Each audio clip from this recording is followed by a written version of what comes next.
Good morning. मी Priyanka. News स्क्वेअरमध्ये आपल्या सगळ्यांचं स्वागत. सोशल मीडियापासून ते टेलिव्हिजन माध्यमांवर काल दिवसभर एकच चर्चा रंगली होती, ती म्हणजे कर्नाटक हायकोर्टाने दिलेला निर्णय.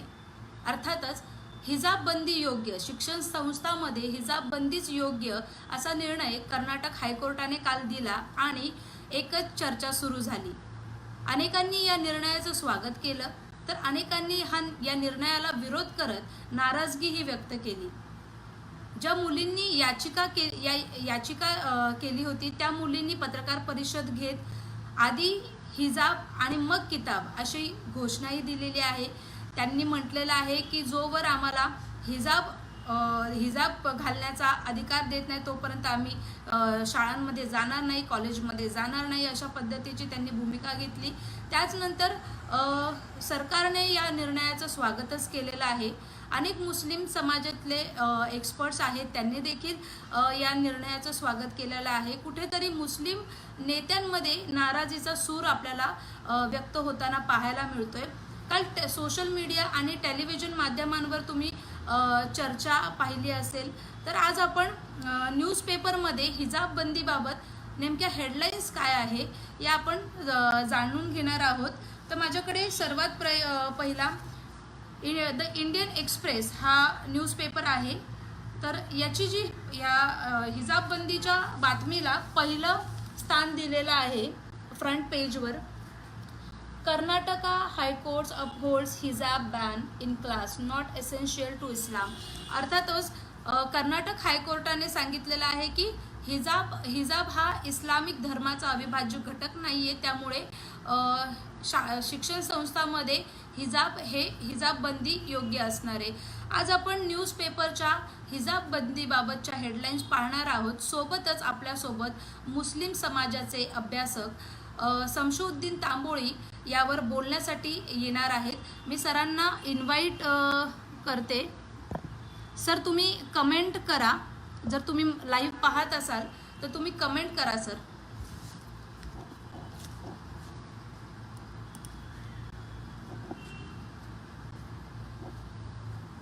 खरं तर काल दिवसभरातल्या चर्चांनंतर आज न्यूजपेपरमध्ये हिजाब बंदीची बातमी नेमकी कुठली जागा घेते हे देखील पाहणं महत्त्वाचं असतं. कारण की एखादा निर्णय आल्यानंतर, एखादी मोठी बातमी आल्यानंतर किंवा हायकोर्टाचा निर्णय आल्यानंतर माध्यम या बातमीला किंवा या निर्णयाला कोणती जागा देतात आपल्या न्यूजपेपरमध्ये. तर इंडियन एक्सप्रेसने तर फ्रंट पेजवरच पहिली जागा दिलेली आहे. इथे कर्नाटकमध्ये हा निर्णय झाल्यानंतर अनेक जिल्ह्यांमध्ये तिथे 144 लावला गेला.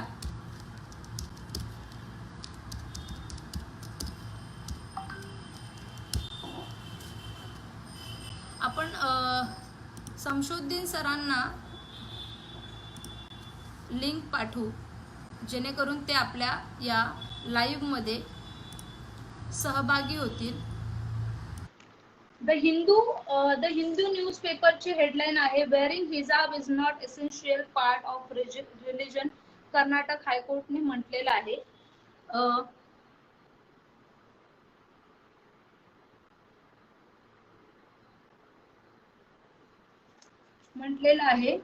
The Karnataka High Court on Tuesday upheld the ban on the wearing of hijab by students in school and colleges in the state. It held that wearing the hijab is not essential religious practice in Islam and is not therefore protected under by the right of freedom and religion guaranteed by Article 25 on Constitution. Sir, तुम्ही decline करताय, तुम्ही accept करा. मी तुम्हाला add करते तर तुम्ही accept करा. Decline होतंय तुमच्याकडून. आर्टिकल 25 नुसार फ्रीडम ऑफ एक्सप्रेशन आणि रिलिजन्स या अंतर्गत हा हे दिलेला आहे. खरं तर खरं तर मुस्लिम नेते असुद्दीन ओवैसी, अबू आझमी यांनी या निर्णयाचा विरोध केलेला आहे. असुद्दीन ओवैसी यांचं असं म्हणणं आहे की आर्टिकल 15 या freedom of right of freedom याच्या अंतर्गत हा निर्णय चुकीचा असल्याचं त्यांनी म्हटलेलं आहे. सकाळ न्यूजपेपरची हेडलाईन आपण पाहणार आहोत. त्यांनी देखील या बातमीला पहिला जागा दिलेली आहे, पहिली जागा दिलेली आहे फ्रंट पेजवर. शाळा महाविद्यालयात हिजाब बंदी कायम असं म्हटलेलं आहे. कर्नाटक उच्च न्यायालय अनिर्वाय धार्मिक प्रथा नाही. हिजाब घालणे हा इस्लामच्या अत्यावश्यक धार्मिक प्रथेचा भाग नसल्याचं कर्नाटक उच्च न्यायालयाने आज स्पष्ट केलं. त्यामुळे शाळा महाविद्यालयांमध्ये हिजाब बंदी कायम राहणार आहे. गणवेश ही घटनात्मक दृष्ट्या परवानगी असलेली बाब आहे, ज्यावर विद्यार्थी आक्षेप घेऊ शकत नाही, असेही न्यायालयाने स्पष्ट केले आहे. त्या संदर्भात दाखल सर्व याचिका फेटाळून लावलेल्या आहेत. हिजाब विवादावर एकूण 8 याचिका कर्नाटक उच्च न्यायालयामध्ये दाखल करण्यात आल्या होत्या. याचिकांची एकत्रित सुनावणी झाली.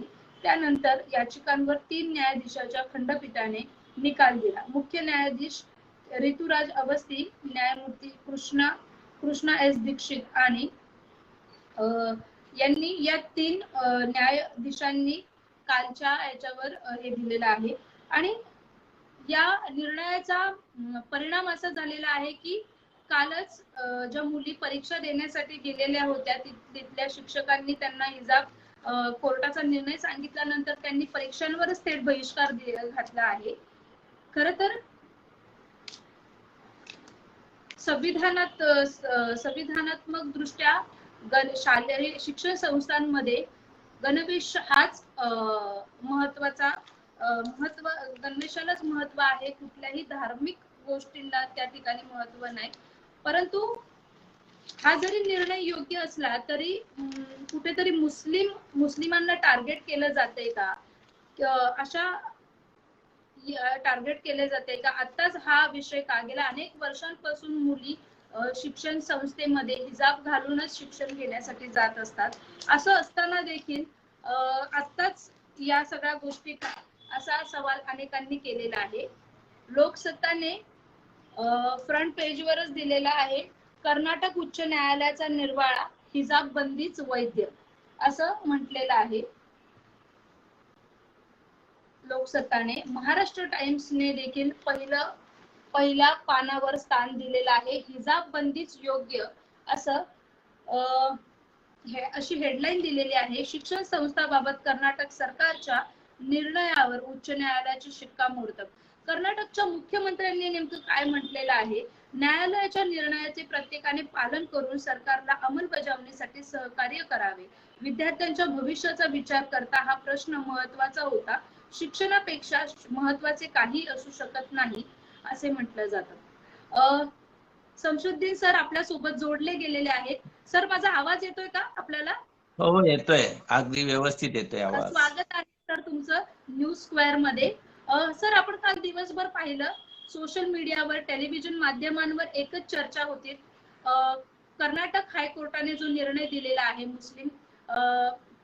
मुस्लिम मुलींच्या बाबतीत की हिजाब बंदीच योग्य असा निर्णय दिलेला आहे, याचे अनेक पडसाद उमटू लागले आहे. अनेकांनी याचं स्वागत केलेलं आहे. अनेकांमध्ये नाराजगीचा सूर देखील आपल्याला पाहायला मिळतोय. ह्या सगळ्या परिस्थितीकडे तुम्ही नेमकं कसं पाहता?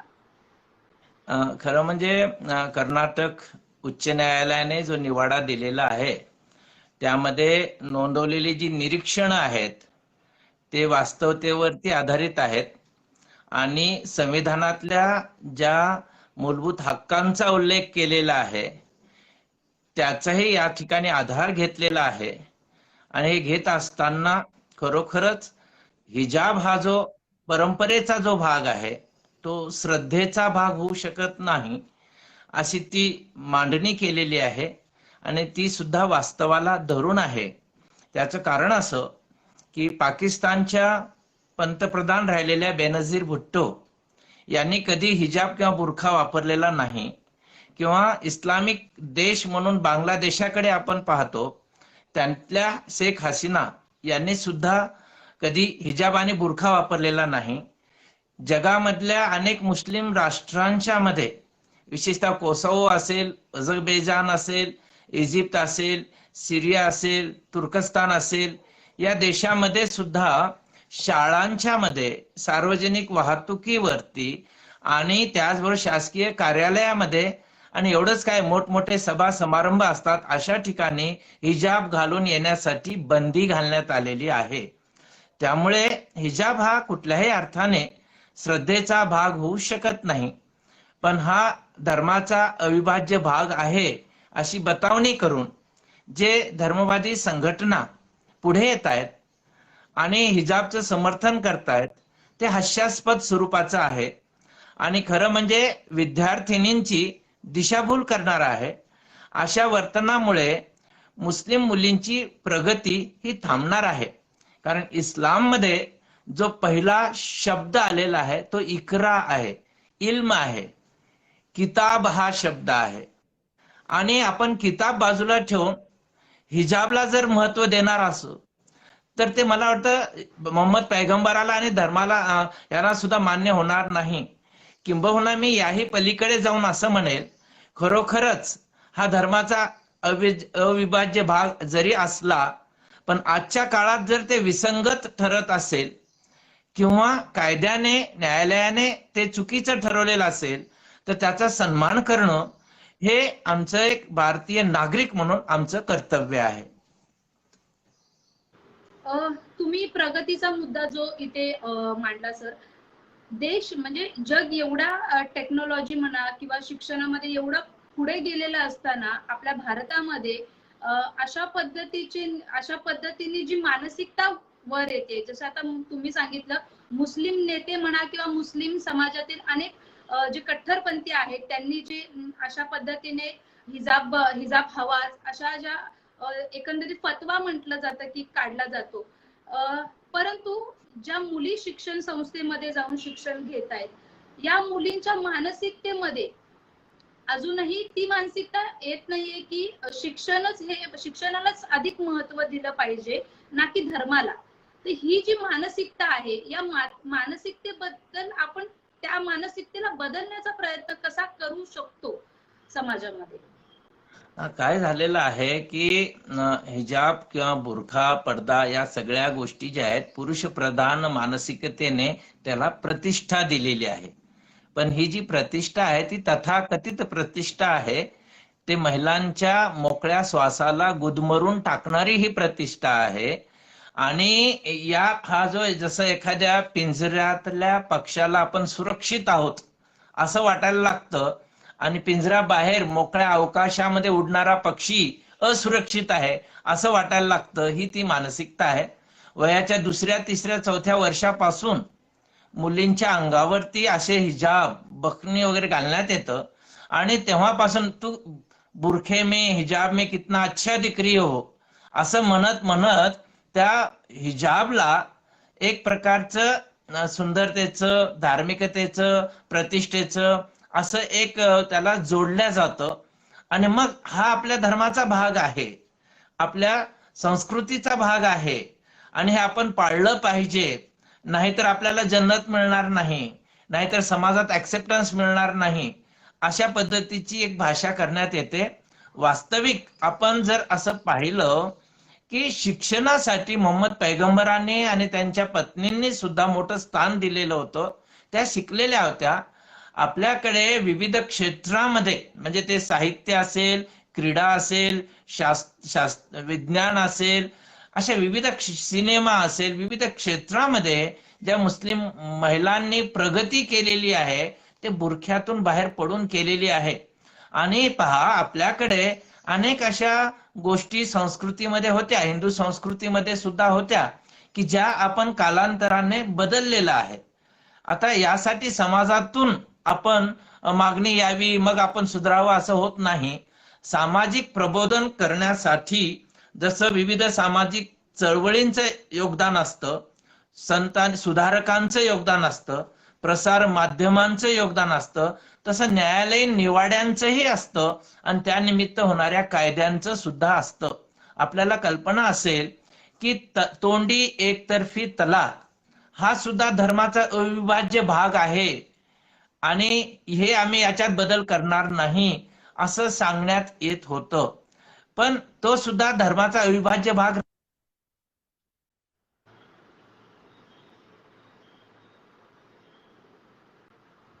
सरांचा नेटवर्क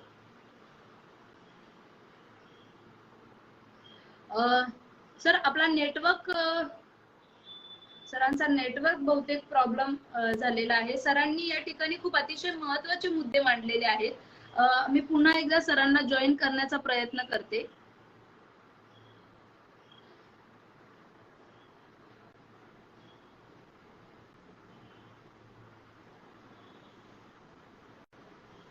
सॉरी, मला असं म्हणायचंय की इस्लाममध्ये व्याज घेण्याला मनाई होती, इस्लाममध्ये स्वतःचा फोटो काढणं याला मनाई होती, टीव्ही पाहण्याला मनाई होती.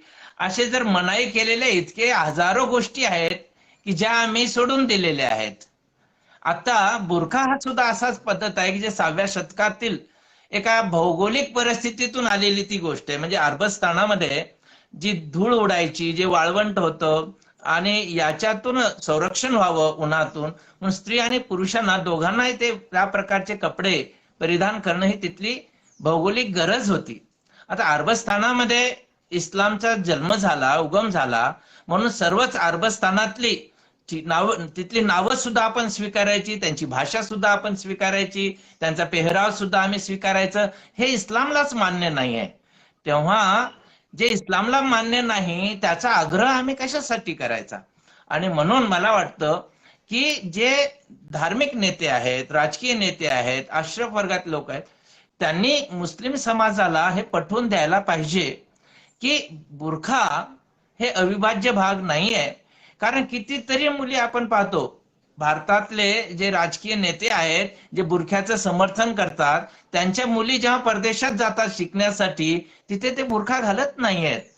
तेव्हा एक लोकशिक्षणाचं काम प्रसार माध्यमातून पण व्हायला पाहिजे, त्याचबरोबर सामाजिक संघटनांनी केलं पाहिजे आणि हे करून आपण त्यांच्या गळी हे उतरायला पाहिजे की हिजाब किंवा बुरखा म्हणजे आपला धर्म नाही आहे.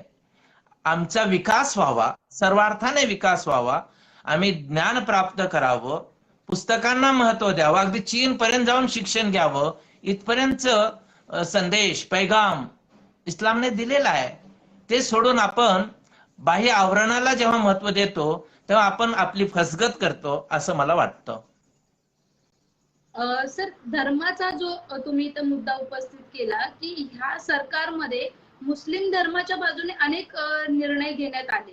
मग तीन तलाकचा असो किंवा आता हिजाब बंदीचा असो, या सगळ्याकडे मुस्लिम नेते एका वेगळ्या दृष्टिकोनातून बघतायत. ते राजकीय सूडबुद्धीतून घेतलेले हे निर्णय आहे असं एकीकडे म्हटलं जाते. पण हे राजकीय सूडबुद्धीतून घेतलेले निर्णय आणि मुस्लिम समाजातील महिलांची प्रगती याकडे तुम्ही कसं पाहता? मला या ठिकाणी भारतातील न्याय व्यवस्थेचं नेहमीच मला अभिमान वाटतो, त्याचं स्वागत हे मी करतो.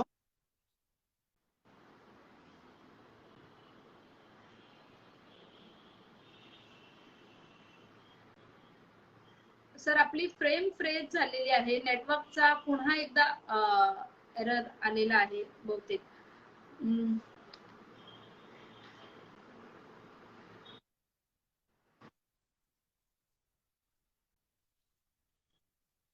नाही तर आता उदाहरणार्थ मुस्लिम आरक्षणाच्या संदर्भामध्ये असेल, न्यायालयाने सकारात्मक भूमिका मुंबई उच्च न्यायालयाने घेतलेली आहे.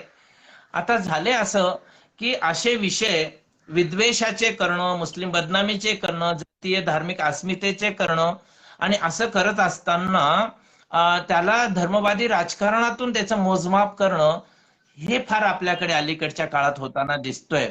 कारण ही जी मुस्कान जी मुलगी आहे तिला ज्या 5-50 टोळक्यांनी घेरलेलं होतं ते अत्यंत निषेधार्ह आणि चुकीचं असंच ते होतं.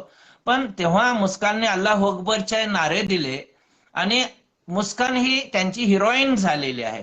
लाखो रुपयांचे पुरस्कार देणं काय असेल, त्याचा सत्कार करणं काय असेल, मालेगाव सारख्या ठिकाणी उर्दू हॉलला तिचं नाव देण्यासारखे असेल, अशा पद्धतीचं ओव्हर जास्त प्रमाणामध्ये आपण हे करणं की पुन्हा आपण बुरख्याला प्रतिष्ठा दिल्यासारखं हे होणार आहे. आणि एवढंच नाही तर भारतामध्ये हिंदू मुस्लिम असे जे प्रश्न निर्माण झालेले आहेत, समस्या वाढत आहेत, त्याला सुद्धा आपण कारणीभूत ठरत आहोत का? कारण सुधारणेला आपण प्रतिकार केला तर हिंदुत्ववादी शक्ती त्याचा उपभोग घेत आहेत, वापर करतायत आणि मुस्लिमांच्या बाबतीमध्ये एक गैरसमज निर्माण होत आहेत. हे शहाबानो पासून ते शबाना बानो पर्यंत आणि सायरा बानो पर्यंत आपण अनुभवलेलं आहे. मुस्लिम समाजाने काही चांगले निर्णय आहे त्याचं स्वागत सुद्धा केले. उदाहरणार्थ हज यात्रा जी असते त्याला देण्यात येणारी सबसिडी जेव्हा न्यायालयाने रद्द केली तेव्हा मुस्लिम समाजाने त्याचं स्वागत केलं, योग्य असं म्हटलं. किंवा बाबरी मस्जिद आणि राम जन्मभूमी याच्या संदर्भात जो निवाडा झाला न्यायालयाचा तो सुद्धा सन्मानाने स्वीकारलेला आहे. पण असे जे कालबाह्य प्रथा आणि परंपरा जेव्हा सुधारण्याच्या बाबतीत येतात तेव्हा आम्ही त्याचं स्वागत हे केलं पाहिजे. दुसरी गोष्ट, व्यक्ती स्वातंत्र्य जेव्हा आम्ही म्हणतो, आमच्यामुळे जर दुसऱ्यांच्या हक्कावरती गदा येत असेल, दुसऱ्यांचं जर नुकसान होत असेल तर अशा पद्धतीचं व्यक्ती स्वातंत्र्य आम्ही येऊ शकत नाही. आता उदाहरणार्थ म्हणतो की बुरखा घालून काही गुन्हेगारी प्रवृत्ती वाढत असेल, म्हणजे असे प्रकरण म्हणजे आता आपल्या अजेंड्यावर आलेलं आहे, पण मुंबईमध्ये अशा घटना घडल्या आहेत. बुरखा घालून काही गुन्हेगार टोळींनी लहान मुलांचं अपहरण केल्यासारखं झालेलं आहे. काही वेळा मतदानाच्या कक्षेमध्ये आपण जातो मतदान करण्यासाठी, तिथला जो मतदार अधिकारी आहे, जो असतो मतदान अधिकारी, त्यांना जर आम्ही बुरखा वर करून आयडेंटिटी दाखवणार नसू, आमच्या धर्मात हे मान्य नाही, कारण चेहरा दाखवणं हे फक्त वडिलांना आम्ही दाखवतो, पतीला दाखवतो, भावाला दाखवतो आणि मुलांना दाखवतो, बाकीच्यांना परवानगी नाही, असं म्हणणं आजच्या काळात सोयीस्कर नाही. बरं, या ठिकाणी आज हिंदू समाजातल्या ख्रिश्चन समाजातल्या मुली इतक्या प्रगती करतायत, त्यांना बुरखा न घातल्यामुळे त्यांना काही अडचणी येत नाहीयेत, मग मुस्लिम मुलींनाच का बरं अडचणी याव्यात? तेव्हा या संदर्भातल्या जे गैरसमज आहेत, अनाठायी वाद जो आहे तो समंजस पद्धतीने आम्ही सोडवायला पाहिजे. आणि मला वाटतं यासाठी कुठल्याही पद्धतीचं धर्मवादी राजकारण न करता सामाजिक सुधारणेसाठी आत्मप्रेरणा निर्माण करून देणं, त्यासाठी मानसिकता निर्माण करणं ही मला फार आजची गरज आहे असं वाटतं. काल जी पत्रकार परिषद मुलींनी घेतली त्यामध्ये एका मुलीने असं म्हटलेलं आहे की आज डॉक्टर बाबासाहेब आंबेडकर असते तर या निर्णयाकडे बघून ते खूप हे झाले असते, परंतु 1900 डॉक्टर बाबासाहेब आंबेडकरांचं पुस्तक जे आहे पाकिस्तान पार्टिशन ऑफ इंडिया, याच्यामध्ये त्यांनी म्हटलेलं आहे की पडदा प्रथा, मग तिथे हिजाब असो, नकाब असो किंवा घुंगट असो, या सगळ्या प्रथेमुळे कुठेतरी महिलांची प्रगती थांबते, महिलांना दुय्यम स्थान दिलं जाते, जेणेकरून ते आपल्याला थांबवणं पाहिजे. म्हणजे 50 वर्षापूर्वी डॉक्टर बाबासाहेब आंबेडकरांनी असं म्हटलेलं आहे. आणि आजही आपण म्हणजे एखाद्या महापुरुषाचे विचार आपण चुकीच्या पद्धतीने ज्या मुलींना योग्य माहिती नाही किंवा त्या मुलींच्या म्हणजे मुलींच्या मेंदूमध्ये वेगळ्या चुकीच्या गोष्टी पेरणं ही पण एक खूप मोठी गंभीर बाब आहे, या ठिकाणी आपल्याला वाटतंय का? अगदी बरोबर. डॉक्टर बाबासाहेब आंबेडकरांचा जो तुम्ही संदर्भ दिलेला आहे अत्यंत महत्वाचा तो संदर्भ आहे. थॉट्स ऑन पाकिस्तान, भारताची फाळणी या पुस्तकामध्ये त्यांनी वेगवेगळ्या पद्धतीने जी चिकित्सा केलेली आहे त्यामध्ये त्यांनी हे सांगितलेले की बुरखा पद्धत हे बिभत्सता आणि मागासलेपणाची ते प्रदर्शन आहे. आणि अशा कालबाह्य परंपरा ज्या आहेत, ज्या गुलामगिरीचे प्रतीक आहेत, ते नष्ट व्हायला पाहिजे. म्हणून बाबासाहेब आंबेडकरांच्या संविधानाचं आम्ही समर्थन करत असताना त्यांचे तत्व काय होते, त्यांचे विचार काय होते, हे फक्त त्यांनी मुस्लिम धर्माच्या बाबतीतच नाही तर हिंदू धर्मातील अनेक अनिष्ट प्रथा आहेत त्याच्या विरोधामध्ये त्यांनी विश्लेषण केले, चिकित्सा केलेली आहे, आग्रह धरलेला आहे. तेव्हा डॉक्टर बाबासाहेब आंबेडकरांचे जी विचार आहेत, त्यांची जी बुद्धी प्रामाण्यता आहे, सामाजिक सुधारणेची जी आस्था आहे, हेच भारतीय संविधानामधून त्यांनी व्यक्त केलेलं आहे. पण या स्वातंत्र्याचा, अभिव्यक्तीचा, धर्म स्वातंत्र्याचा आम्ही आमच्या पद्धतीने जर अर्थ लावायला गेलो तर त्यातून आमचं नुकसान होणार आहे.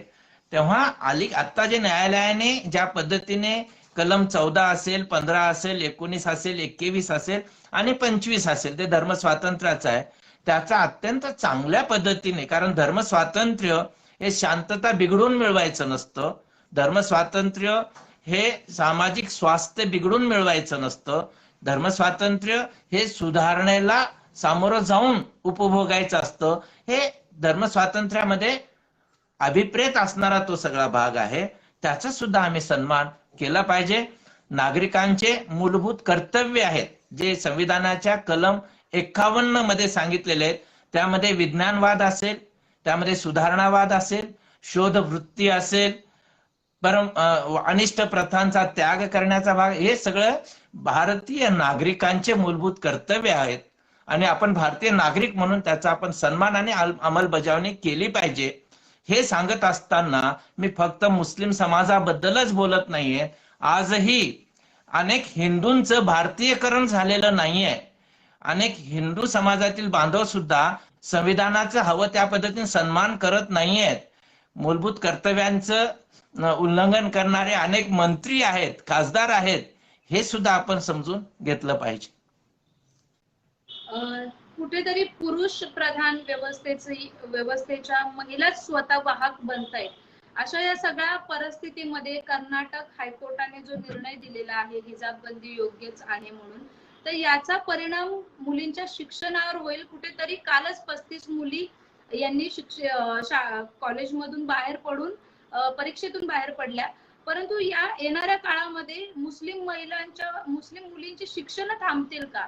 आणि जर असं होत असेल तर कुठेतरी परत जी सुरू झालेली वाट आहे, प्रगतीच्या दिशेने जी महिला गेलेली आहे, ती पुन्हा मागे येईल का? परत परिस्थिती जैसे ते होईल का? काय वाटतं आपल्याला? खरं म्हणजे आपल्या घरामध्ये लहान मुलगा असतो आणि तो चॉकलेट मागतो आणि आम्ही चॉकलेट नाही दिलं तर जा, मी शाळेत जाणार नाही म्हणतो. त्या पद्धतीने तुम्ही जर बाल हट्ट करायला लागलात आणि बुरखा नाही तर आम्ही परीक्षा देणार नाही, बुरखा नाही तर आम्ही शाळेत जाणार नाही, तुम्हाला आत्म उन्नती करायची आहे का तुम्हाला स्वतःचं नुकसान करून घ्यायचं आहे? या दृष्टीने या गोष्टीकडे पाहायला पाहिजे. तेव्हा मी असं म्हणत नाही की अशा मुलींना कुठल्याही शाळेमध्ये जाऊन शिक्षण घेण्याचा अधिकार आहेच, पण आपल्याकडे जे अल्पसंख्याकांचे अधिकार म्हणून जे आहेत की जिथे त्यांची संस्कृती असेल, त्यांची परंपरा असेल, त्यांची भाषा असेल, त्यांची लिपी असेल, त्यांचा धर्म असेल, याचं संरक्षण करण्यासाठी अल्पसंख्याकांना अधिकार आहेत. ते शिक्षण संस्था काढू शकतात, शिक्षण संस्था चालू शकतात. त्या ठिकाणी मुबलक प्रमाणात आम्हाला अशा पद्धतीचे धार्मिक गोष्टी पाळण्याची मुभा देण्यात आलेली आहे. पण ज्या ठिकाणी शासकीय अनुदान आहे, शासनामार्फत हे चालवलं जातं, तिथं जर ड्रेस कोड, गणवेश अनिवार्य असेल तर त्याचं पालन करणं हे धर्म खतरे में आणण्याची गोष्ट नाहीये, ते कर्तव्याच भाग आहे. आम्ही ज्ञानाची कवाडे उघडतोय याच्यामधून. आम्ही अशा पद्धतीने विनाशकारी विचाराला समर्थन देणं हे चुकीचं आहे.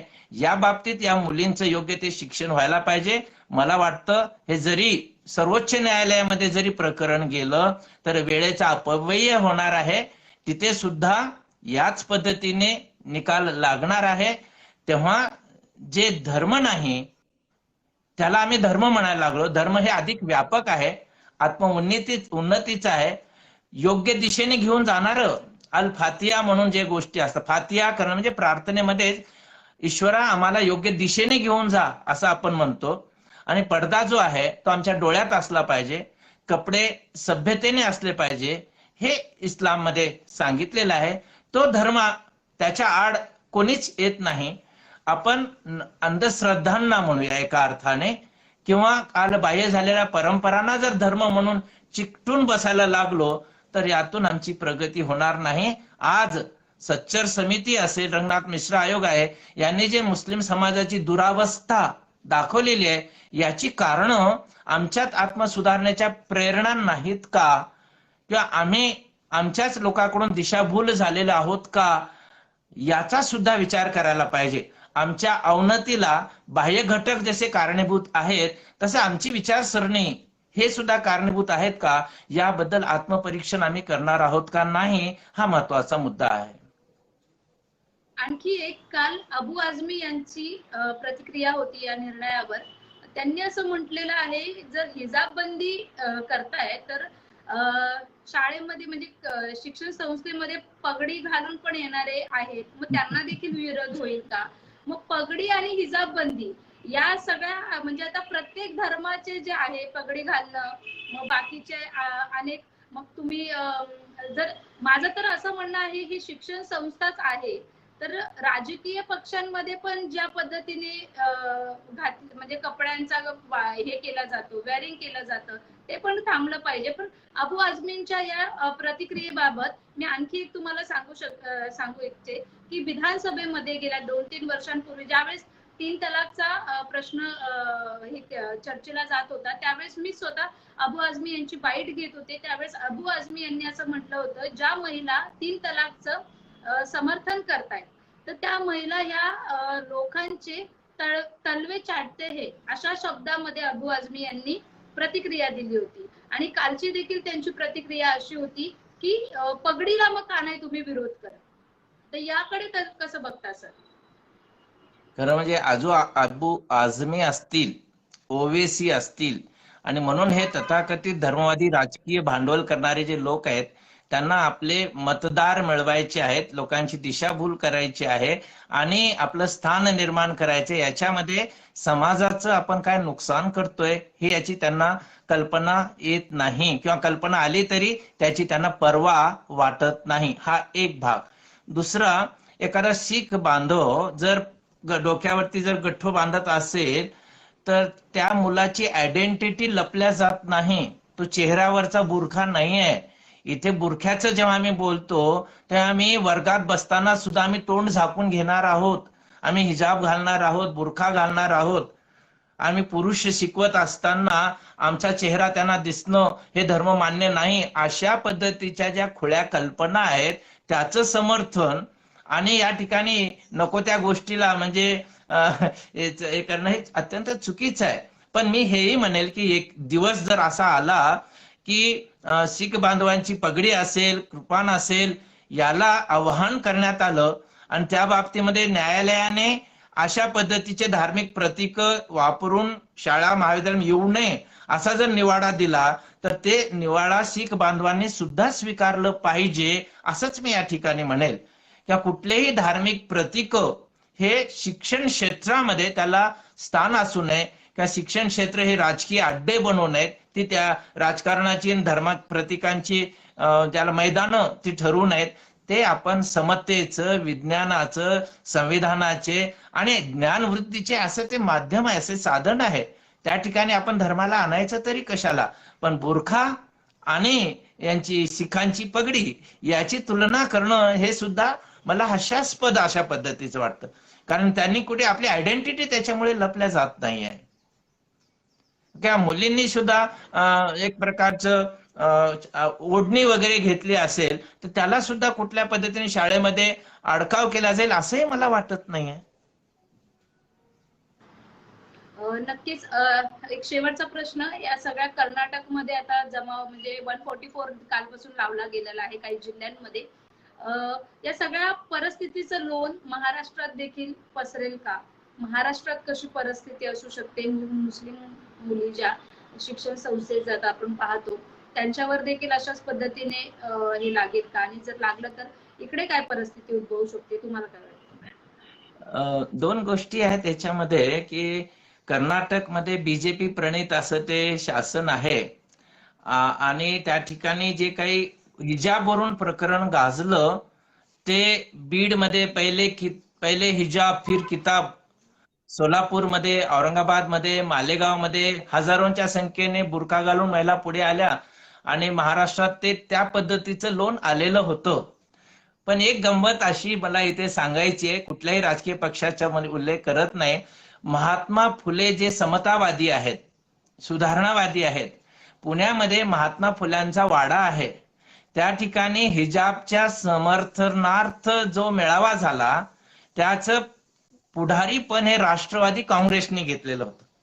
म्हणजे राष्ट्रवादी काँग्रेसचे नेते हिजाबचं समर्थन करण्यासाठी महात्मा फुल्यांच्या वाड्यात आलेले होते आजच्या महाराष्ट्र टाइम्स मधला जो अग्रलेख तुम्ही संपादकीय लेख वाचला तर त्याच्यात त्याचा उल्लेख सुद्धा आजच्या महाराष्ट्र टाइम्स मध्ये सुद्धा आहे.